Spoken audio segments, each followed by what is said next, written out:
तो पिछली वीडियो में हम आपको एलसीएम और एचसीएफ के बारे में सारी बेसिक चीज़ें बता चुके थे और कुछ अभ्यास भी करवा दिए थे। तो आज आपको कुछ ट्रिक्स बताने वाले हैं जिससे आपको देखने पे आसानी से सवाल को समझ में आ जाए और आसानी से उसका उत्तर खोज सकें। तो यहाँ देखिए, पहला है 4, 12, 24 और 48। तो 4, 12, 24, 48, इसमें से सबसे बड़ी संख्या आपको देखना है कौन है, 48 है। तो सबसे बड़ी संख्या 48। तो आप ये देखेंगे कि सबसे बड़ी संख्या में छोटी संख्याओं का भाग जा रहा है कि नहीं। अगर पूरा पूरा भाग जा रहा है तो सबसे बड़ी संख्या यही एलसीएम हो जाएगी। ठीक है, तो देखिए इसमें 4 का भाग 48 में सीधा जा रहा है, इसका मतलब है 4 कैंसिल। 12 का भाग 48 में पूरी तरह जा रहा है तो ये भी कैंसिल हो जाएगा। 24 का 48 में पूरा पूरा भाग जाएगा तो ये भी 48 से कट गया।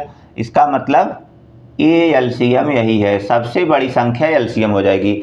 अगर दी गई संख्याओं में सबसे बड़ी संख्या छोटी संख्याओं से पूरी तरह कट रही है तो सबसे बड़ी संख्या ही एलसीएम हो जाएगी। ठीक, ट्रिक नंबर 1। इसके बाद दूसरा है 7, 14, 21, 28। यहाँ देखिए 7 से 28 पूरी तरह कट रहा है, 14 से 28 पूरी तरह कट रहा है, लेकिन यहाँ 21 28 से नहीं कट रहा है। मतलब 4 संख्याओं में से 2 कट रही हैं, तीसरी नहीं कट रही है। तो इसका मतलब अब इन्हीं दोनों का एलसीएम हमें लेना है। तो 7 से पूरा पूरा कट रहा है, कैंसिल। 14 से पूरा कट रहा है, कैंसिल। अब 21 और 28 का एलसीएम निकाल लीजिए, सीधा आपका उत्तर हो जाएगा। केवल इसी पर चर्चा करना है। तो अब देखिए 7 से पूरी तरह कट रहा है तो इसको हम केवल इसी का एलसीएम निकालेंगे। 7 त्रिक 21, 7 चौक 28। तो अब इन्हीं का गुणा कर लो, 4 3 12 7 84। इसका एलसीएम हो गया 84। ठीक, तो इस तरह से आपको देखना है कौन बड़ी संख्या है, उसमें चेक कर लेते हैं किससे वो कट रही है।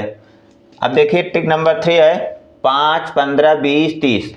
तो 5, 15, 20, 30 में सबसे बड़ी संख्या 30 है। तो 30 5 से कट रहा है, ये भी काट देंगे। 15 30 से कट रहा है, भी काट देंगे। अब आपको केवल 2 संख्याएं देखना है, 20 और 30। तो देखिए 20 और 30, तो इसका एलसीएम लेना है। अब इन दोनों का एलसीएम कैसे निकलेगा, कटेंगी कहाँ। अब देखिए ये दोनों जाकर के आगे कहाँ मिल रही हैं। तो अगर हम 30 में 2 का गुणा कर देंगे, 30 दूनी 60, तो 60 पर ये 20 कट रहा है, देख रहे हैं ना। अब इनका एलसीएम 60 हो गया, सीधा सीधा एलसीएम 60 कैसे आया। अब इन दोनों संख्याओं का हमें एलसीएम लेना था। अगर हम इसमें 2 का गुणा किए तो गुणा करने पर वह संख्या 20 से कट रही है। तो इसका मतलब ये जो गुणा करने पर छोटी संख्या मिलेगी सबसे छोटी, एक बार गुणा किए, केवल 2 का गुणा, तो 60 है, इसका एलसीएम हो गया। अगर 2 बार में नहीं मिलता तो हम 3 बार भी करके देख सकते थे कि इससे कट रही है कि नहीं। ठीक है, इसके बाद चौथा ट्रिक 4, 12, 17, 24। तो यहाँ देखिए सबसे बड़ी संख्या 24 है। 24 4 से कट रही है, काट देंगे इसको। फिर 24 12 से कट रही है, इसको भी काट देंगे। तो अब बचा 17 और 24। तो अब यहाँ देखिए 17 जो है ये अभाज्य संख्या है और 24 भाज्य है। तो 17 का कोई भी गुणनखंड इसमें नहीं मिल पाएगा। तो सबसे आसान तरीका है, अगर ऐसी संख्याएं मिलती हैं तो इनका सीधा सीधा गुणा कर लो। ठीक है, अब इनका गुणा ही आपका एलसीएम होगा। 17 चौका 68, 17 दूनी 34 और 6 40, 408 इसका एलसीएम हो जाएगा। ठीक है ना।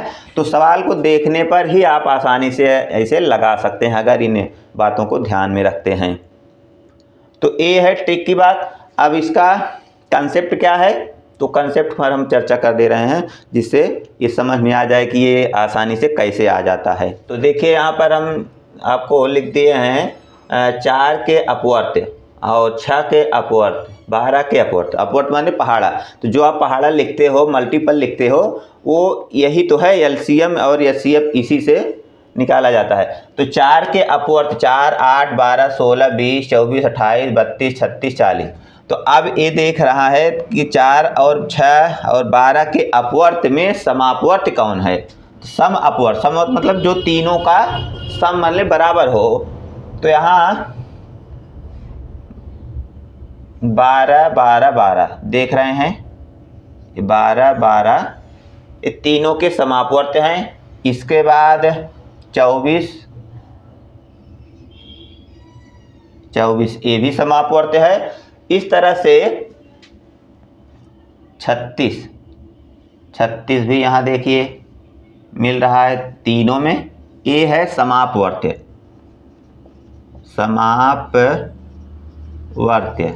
मतलब किसके, तीनों के समापवर्त्य क्या क्या हुए, 12, 24, 36।